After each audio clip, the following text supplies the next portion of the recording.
Madam निगर खान साहिबा से कि वहाँ और अपने ख्याल का मुख्तसरन इजहार करवाएं।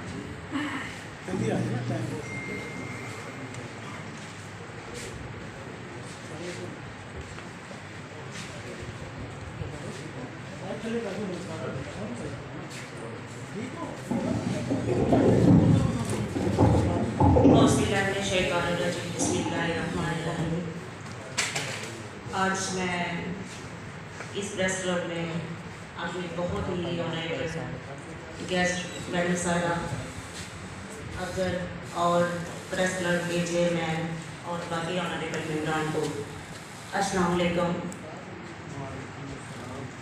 आज हमारे बहुत ही प्यारे और बहुत ही अच्छे एक सियासतदान के एजाज़ में उनकी तज़ियत इजलास यहाँ पे मुनक़्क़द हो रहा है।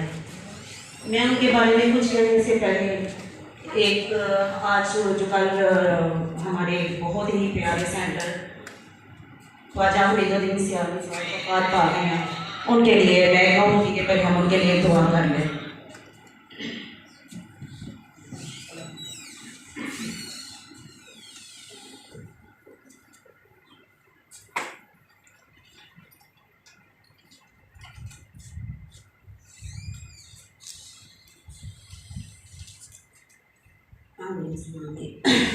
अल्लाह ताला इन दोनों हजरात को जन्नतुल फरदौस में आला मकाम अता फरमाए। मीर हासिल जिनको हासिल खान साहब के नाम से पुकारा जाता था, बहुत ही अच्छे बहुत ही नाइस पर्सन थे। 1990 में इन्होंने पहला अपना इलेक्शन लड़ा और ये सियासत में आए थे 1990 में। मुझे बड़ा याद है कि मैं तब स्टूडेंट थी, मैं पूरी रात बैठ के तो रिजल्ट देखा करती थी। जब मैंने इनका अनाउंस मतलब हुआ सुना तो बड़ा मतलब मैंने ना मतलब एकदम से चौंकी कि ये बंदा कौन है, इसके बारे में मैं जानूँ। तो ये मीर गौस बख्श वज़ीरों के बेटे थे और अगर हम अपने सियासत में देखें तो इनका किरदार इसलिए भी बड़ा डिफरेंट था कि मिसिंग पर्सन के लिए बहुत बोलते थे और अपने मरते दम तक वो मिसिंग पर्सन के लिए असेंबली में खड़े होकर लड़ते रहे और कुछ हासिल नहीं हुआ। हमारी पीटीआई की गवर्नमेंट में ये इसीलिए इनके साथ हुए थे, वो कहते थे कि मैं इनके साथ इसलिए शामिल हुआ कि मेरे जो मिसिंग पर्सन है उनको बरामद करवाया जाए। तो ताहयात वो इनके लिए मतलब अपने मरते दम तक वो इस बात पे वाजिब थे कि मेरे इलाके के जो मिसिंग पर्सन हैं जिनका कोई पता नहीं, एजेंसियाँ उठा के ले जाती हैं, ना उनका कोई जुर्म है, ना उनकी कोई सज़ा है, ना उनकी कोई इतला है। तो उनके लिए ये उनकी मेरा ख्याल बहुत ज़्यादा खिदमत थी इस सिलसिले में। अगर हम कहीं सियासी कैरियर में नज़र डालें तो उन्होंने अपनी नेशनल पार्टी के लिए बहुत अच्छा काम किया, अपनी पार्टी को एक स्ट्रॉन्ग पार्टी बनाई और हर दफ़ा नेशनल पार्टी जो थी वो सीटें लेके असेंबली में पहुंची है। बाकी जो पार्टियाँ थी मतलब मैं नाम तो नहीं लूँगी, उन्होंने कभी पीपल्स पार्टी के मेंबर तोड़े, कभी पीटीआई के मेंबर तोड़े, कभी नून लीग के, कभी काफ लीग के, कभी नाम लीग के, लेकिन नेशनल पार्टी के मेंबर वो ही रहे। किसी से मांगे टांगे की वो पार्टी नहीं थी। क्यों मैं ये बात सही कह रही हूँ? ये नेशनल पार्टी का एजाज़ है कि उसने कभी किसी दूसरे एमपी एमएलए को कभी नहीं तोड़ा, अपने मेंबर लेके आए और अपने मेंबरों को इलेक्ट करवा के आगे लेके आए। बहुत शुक्रिया मुझे मेरे पसंदीदा और मेरे बहुत रिस्पेक्टेबल शख्सियत के बारे में मुझे बोलने के यहाँ बुलाया। टाइम की किल्लत की वजह से बहुत शुक्रिया। अल्लाह ताला उनको जन्नतुल फरदौस में जगह अता फरमाए और हमें भी वो जिस काज के लिए खड़े होते थे, मैं मैडम से उस बात की रिक्वेस्ट करूँगी कि असेंबली में खड़े होकर उनके इस मकसद को जारी और सारी रखें। और लास्ट में बहुत बहुत हालांकि ये फोरम ऐसा नहीं है लेकिन मौका होता है बात उठाने का। आजकल हमारे शहर में, हमारे मुल्क में, हमारे इर्द गिर्द जो बच्चों के साथ, जो फीमेल के साथ ज्यादती हो रही है, खुदा के लिए आपको अल्लाह रसूल का वास्ता है, उसके लिए उठ खड़े हों।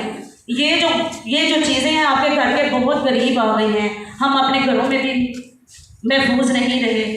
तो प्लीज़ इस पे भी थोड़ा सा प्रेस वाले जो हैं इसको हाईलाइट करें और कोशिश करें कि इस गंद को और इस बुराई को हम अपने मुआशरे से निकाल सकें। बहुत शुक्रिया।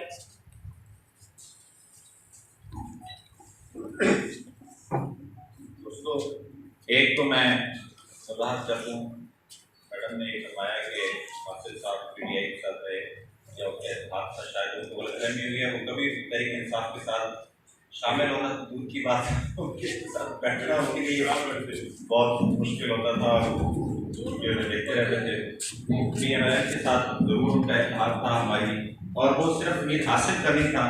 हमारी जमात के अंदर एक ये उसूल वज़ा किए गए हैं कि जमात की CC फैसला करती है, सेंट्रल कमेटी के फैसले होते हैं, उसके मुताबिक ही हमारा इतिहाद होता है। और उसी कोलिशन गवर्नमेंट के नतीजे में डॉक्टर मालिक साहब पहले 2-2.5 सालों के लिए CM बने और बाकायदा जमहूरी तरीके से बगैर किसी रुकावट के या बगैर हर्डल पैदा किए या खुद मतलब प्रॉब्लम है, हमने जो जमहूरी अमानत 2.5 साल डॉक्टर मालिक की सपोर्ट की गई थी, उन्होंने उस अमानत को उसी दयानतदारी के साथ अगली वज़ीर आला को शिफ्ट किया। तो अब मैं दरख्वास्त करूँगा मलिक फिज़र साहब से, जो लेबर सेक्रेटरी हैं नेशनल पार्टी पंजाब के, कि आएँ और अपने ख्यालात का इजहार करें। मलिक फिज़र से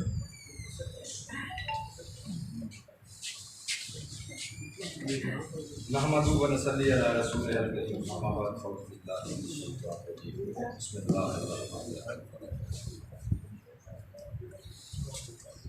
आज का जो रेफरेंस जिस मकसद के लिए हम हाजिर हुए हैं,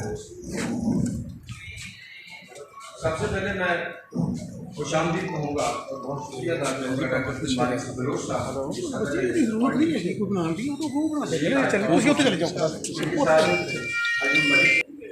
मलिक वज़ीर अमान साहब पीपल्स पार्टी से इनका तल्लक है, वो तशरीफ लाए।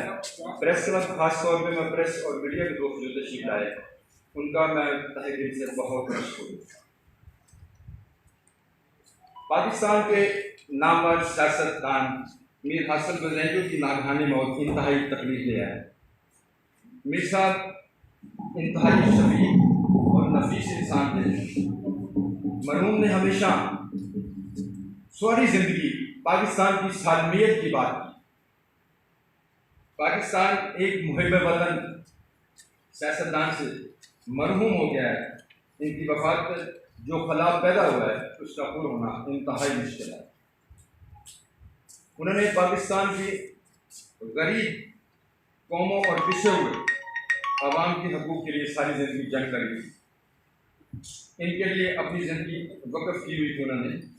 उन्होंने हमेशा जमहूरियत की जदोजहद की और जमहूरियत की हुक्मरानी की बात करते रहे और जमहूरियत के बहुत बड़े अलंबरदार थे। जमहूरियत के लिए उनकी जदोजहद हमारे लिए मिशलेरा होगी। मीर साहब बहुत ज़बरदस्त इंसान थे। मैं समझता हूँ कि वो बहुत ज़बरदस्त सियासतदान थे, मगर वो बहुत ज़बरदस्त ट्रेड यूनियनिस्ट थे। उन्होंने हमेशा मजदूर, किसान, हारी की बात की, मजदूर लेबर लाज पर अमल दरामद की बात की। जहाँ भी कोई मजदूर उनके पास गया है अपना मसला लेके, उन्होंने ज़रूर उनकी हेल्प की है जो कुछ वो कर सके, और हमेशा उन्होंने गरीब आवाम की बुनियादी हकूक़ की बात की। भट्टा मजदूर, किसान और मजदूर, करीब सेहत, रोज़गार, उनका इंसान का, पाकिस्तान की आवाम का ये बुनियादी हक है और इसी पे हमेशा वो फोकस करते थे। जहाँ भी बात करते थे इसी पे बात करते थे, क्योंकि ये पाकिस्तान की आवाम का बुनियादी हक है कि आपको अच्छी सेहत मिले, आपके बच्चों को अच्छी तालीम मिले, आपके बच्चे को अच्छा रोज़गार मिले। नेशनल पार्टी हमेशा मजदूर के साथ खड़ी हुई है और उनका जो विजन था हमेशा वो मजदूर हकूक़ के लिए अपनी एफर्ट करते रहे हैं। हम पाकिस्तान में जागीरदारों के खिलाफ और सरमायादारों के खिलाफ मजदूर हकूक़ के लिए इंशाल्लाह अपनी जंग जारी रखेंगे और मीर हासिल बज़ेंजो साहब का जो विजन था उस पर नेशनल पार्टी लगी रहेगी। और आखिर में, क्योंकि ये तजीज़ी रेफरेंस है, मैं मीर हासिल बज़ेंजो साहब के लिए दुआ गो हूँ कि अल्लाह पाक उनको जन्नत में जगह अता फरमाए और उनके गुनाहों को माफ़ फरमा कर उनकी अगली मंजिलें आसान फरमाए। नेशनल पार्टी जिंदाबाद। दोस्तों, मलिक फिज़र साहब अपनी गुफ्तगू फरमा रहे थे। अब मैं अपनी नेशनल पार्टी पंजाब की सीनियर नायब सदर मलिक नज़ीर अवान साहब से मुल्तमिस हूँ कि वो आएँ और अपने ख्यालात का इजहार करें।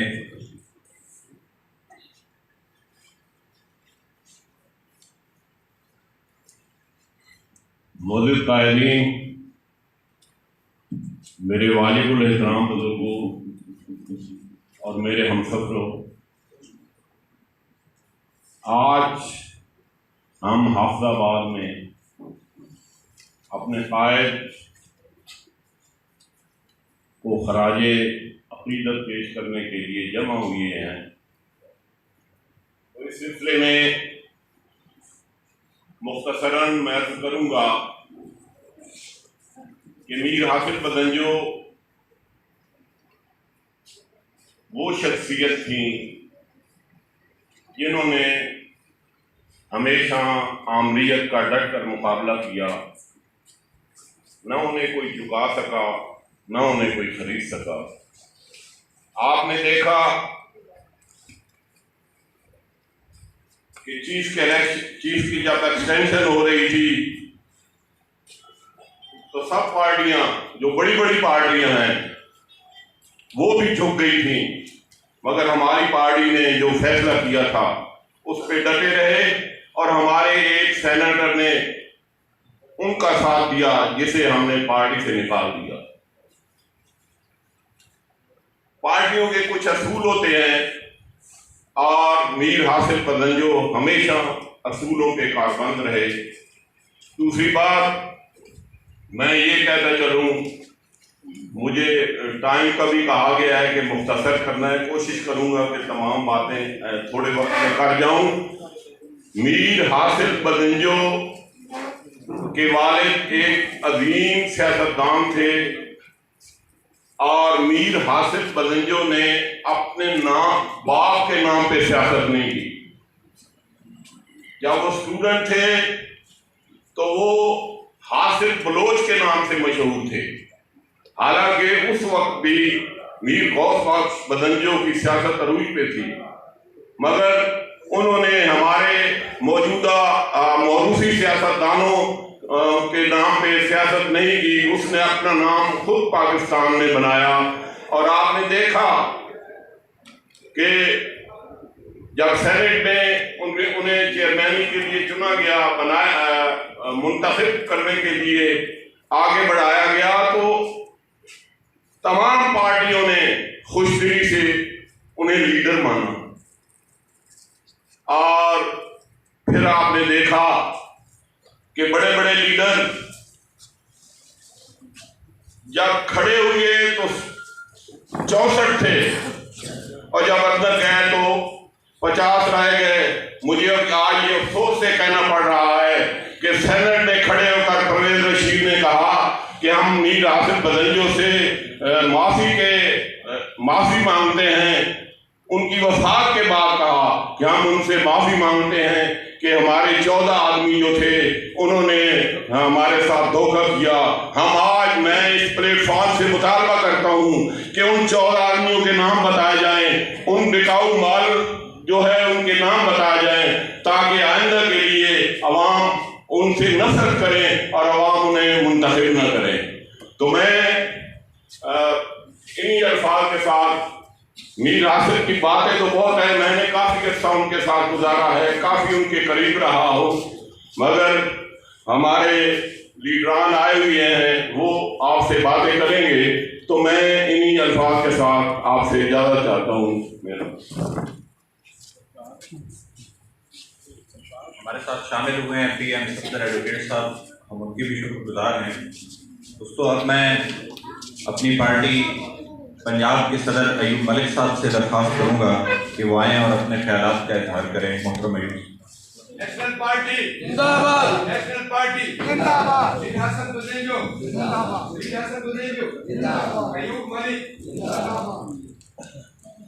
मेरा शहर मुझ पर गवाह है कि हर एक अहद सियाह में, मेरा शहर मुझ पर गवाह है कि हर एक अहद सियाह में वो चिराग राह वफाओं में जो जला तो जल के बुझा नहीं। ये है मीर हासिल बदंजो, हमारे लीडर जो कि फौत हो गए हैं। मैं हाफिजाबाद के लीडरान से और सब लोग यहाँ बैठे हैं, कुछ पॉइंट उनका हाईलाइट करना चाहता हूँ ताकि वो आपकी मेमोरी में रहें और आपको पता चले कि एक ऑर्गेनिकली इंटीग्रेटेड पॉलिटिकल लीडर कौन होता है, कैसा होता है। क्योंकि पंजाब में लोगों को इसका शऊर नहीं है। यहाँ जागीरदाराना सियासत है, सरमायादाराना सियासत है, यहाँ कॉलोनल जो है वो उसी का सिलसिला अभी तक चल रहा है। आम आदमी अभी तक पंजाब से MNA MPA नहीं बन सकता, जबकि आप हमारे पार्टी के सेनेटर्स को देखेंगे तो आपको हैरानगी होगी। अभी हमारे सेनेटर आने वाले अकरम दस्ती साहब को देखिएगा, डॉक्टर मालिक आप पर बैठे आम लोगों में से हैं। लेकिन मेरा ख्याल है कि ये हासिल दरिंजों की जो मौत है ये सिर्फ नेशनल पार्टी का लॉस नहीं है, ये पूरे समाज का लॉस है, ये पूरे बलूचिस्तान का लॉस है। उसकी वजह यह है कि हासिल दरिंजों ने 40 साल सियासत की। वो BSO से वो परवान चढ़े, उसके बाद उन्होंने 22 सियासत की, फिर वो कराची यूनिवर्सिटी में गए और वहाँ जाने के बाद उन्होंने लेफ्ट की सियासत की। उन्होंने अपने वालिद की पार्टी को ज्वाइन नहीं किया। ये मैं ज़रा पॉइंट आप लोगों को बताना चाहता हूँ। उन्होंने बाएं बाजू की पार्टी को ज्वाइन किया। वहाँ उन्होंने जब ज़ियाउल हक ने ये जो ज़्यादातर प्रवक्ता है यहाँ पर पंजाब में बहुत लोग, ज़ियाउल हक ने जब जमाती इलेक्शन नहीं करवाए तो वहाँ बहुत ज़्यादा जो लसानी जमातें बनी और उन्होंने उन तमाम लसानी जमातों को, तमाम लेफ्ट की जमातों को एक जगह इकट्ठा करके यूनाइटेड फ्रंट बनाया कराची यूनिवर्सिटी में। उन पर गोली भी चलाई गई, वो उनको गोली भी लगी, वो बच गए। लेकिन उन्होंने यूनिवर्सिटी के दौर से एक बबांगे दोहल उन्होंने जो है जो भी जुल्म जहाँ था, जहाँ एक्सप्लॉयटेशन थी, उसके खिलाफ। दोस्तों बात यह है कि ये जो लॉस है ये एक बहुत पुख्ता सियासतदान का लॉस हुआ है। 40 साल जो इर्तिकाब पजीर हुआ हो, उसने हर चीज़ को क्लियर तौर पे देख लिया। उसने सियासत को बहुत क्लियर तौर पे देखा। ये बहुत अहम बात है। आप कहते हैं कि फलाना दानिश और इतना अर्सा करके हुआ। एक सियासतदान का 40 साल सियासत करने के बाद जब वो अपने महराज पे पहुंचे, वो फौत हो जाए, एक बड़ा लॉस है। क्योंकि गालिब ने जैसे कहा ना कि कतरे में दजला दिखाई ना दे और जुज़ में कुल, खेल बच्चों का हुआ दीदा व बीना ना हुआ। हासिल वो दीदा व बीना डेवलप कर चुका था, वो देख चुका था। वो बाएं बाजू की सियासत भी करता था, वो महकूमों की सियासत भी करता था, वो मजलूमों की सियासत भी करता था। उसने उस आँख को डेवलप कर लिया था। उसको ये भी पता था कि वो मुस्लिम लीग नून के साथ है। वो जो है वो आपको ये जान के बड़ा हैरानगी होगी कि जमात इस्लामी वाले भी उनकी बड़ी इज्जत करते थे। बल्कि जमात इस्लामी ने हमेशा जो उनका कन्वेंशन होता था वहाँ हमें बुलाया और स्टेज पे बिठाया। मीर हासिल दरिंजो को इज्जत करते थे, किरदार की इज्जत करते थे। वो किरदार अब जो है वो मौजूद नहीं है। वो किरदार कम से कम पंजाब में हमें अभी बहुत हमें तलाश है और इसी वजह से हम उस शऊर को बेदार करने के लिए आपके पास आए हैं कि इसको आगे बढ़ाया जाए। और जैसा कि हमारे हदी साहब ने बात की है, ये पार्टी जो है नेशनल पार्टी, ये है ही मजदूरों की, महकूमों की। और उसकी मिसाल मैं आपको देता हूँ कि डॉक्टर साहब जब 2014 में वज़ीर आला बने तो क्योंकि मीडिया जो है वो हमारी खबरें नहीं लगाता कभी, क्योंकि मीडिया के लोग को भी एक जागीरदार चाहिए, एक कबायली सरदार चाहिए, वो आम आदमी की नहीं लगाता। आपको ये सुन के हैरानगी होगी कि डॉक्टर मालिक ने आते ही सेहत का जो बजट था वो 4% से बढ़ाकर 26% 18% किया और एजुकेशन का बजट 26% किया। सेहत का 18% और उसका 26%, which is unprecedented in the entire history of Asia and Europe. लातीनी अमेरिका में क्यूबा एक ऐसा मुल्क था जिसने इससे ज़्यादा जो है वो किया। और उसके साथ सारा साहब 6 यूनिवर्सिटियाँ बनाई और 3 मेडिकल कॉलेज बनाए उसी 2.5 साल में। सिर्फ बनाए नहीं बल्कि उसको फंक्शनल करके गया। क्यों कि ये बंदा जो था वो आप में से था। ये 20,000 रुपये जमा चंदा करके असम्बली का इलेक्शन लड़ता है। तो हमें उन लोगों के साथ इंटीग्रेट करना है जो कि सियासत को नीचे से ऊपर परवान चढ़ाना चाहते हैं। आज आप लोग देख रहे हैं कि बल्दियाती इलेक्शन नहीं होते। 2014 में जब डॉक्टर साहब आए हालात इससे भी ज़्यादा ख़राब थे। वज़ीर आला बलूचिस्तान कह रहे हैं कि हालात बहुत ख़राब है, हम इलेक्शन नहीं करा सकते। डॉक्टर साहब जब आए थे तो हालात बेइंतहा ख़राब थे। विदिन 1 मंथ इन्होंने इलेक्शन कराए, लोकल बॉडी के सिर्फ इलेक्शन नहीं कराए, एक आदमी भी उसमें जख्मी नहीं हुआ। ये हमारे बैठे हुए हैं जो वहाँ मुंतखब हुए, अपना डिस्ट्रिक्ट जो है वो अंदाज़ा लगाइए। उस वक्त हमारे साथ अंदाज़ा लगाइए कि आज ना पंजाब करने को तैयार है, ना सिंध करने को तैयार है। सिंध कहता है कि 1998 के उस पर हल्काबंदी हम नहीं कर सकते। पंजाब कह रहा है कि कराएंगे भी तो नॉन पार्टी बेस पे कराएंगे। ये वही ज़िया उल हक की एक्सटेंशन, ये कोलोनाइजेशन की एक्सटेंशन क्यों करवाएंगे आप? इसके लिए नेशनल पार्टी हाई कोर्ट में रिट कर रही है अगले हफ्ते कि ये लोकल बॉडी के इलेक्शन ये सुप्रीम कोर्ट के फैसले और 18वीं तरमीम से मुतसादिम है, और हम किसी सूरत में भी गैर जमाती इलेक्शन करके इस समाज को मज़ीद तकसीम नहीं करना चाहते। और दूसरा, हासिल बेंजो ने अपनी ज़िंदगी में जिस तरह और उन कुव्वतों को ललकारा जिन्होंने इनके 64 वोटों को 50 में तब्दील कर दिया, तो उन्होंने पूछा जब मीडिया आपके दोस्तों ने कि वो कौन ले गया, तो उन्होंने उस साहब का नाम बताया कि जी फलाने साहब जो है ये वो ले गए। उसके बाद गद्दारी मुकदमात आपके डिस्ट्रिक्टों में बनने शुरू हुए। मैं हर एक के पास गया, मैंने कहा किस चीज़ की गद्दारी की है।